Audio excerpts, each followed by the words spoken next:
Oh, semau. Alright guys, so hari ni aku nak buat challenge makan dengan family aku. Makan gula-gula sawah. Sour. Sawah. Gula-gula apa? Alright.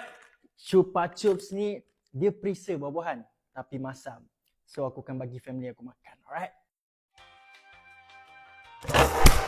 Panjat lagi. Asal tak panjat ke LCC sana? Makan. Aku Kang. Masam. Kenyal. Mak try ni mak. First time mak jumpa benda sour yang tekstur macam ni. Patutlah makanan kat dapur cepat habis. Abang gurau. Chupa Chups sour bites kan? Sedap. Wow. Rasa dia macam letupan perisa dalam mulut.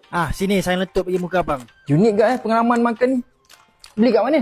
Alah, dekat mana-mana kedai peruncit besar pun ada.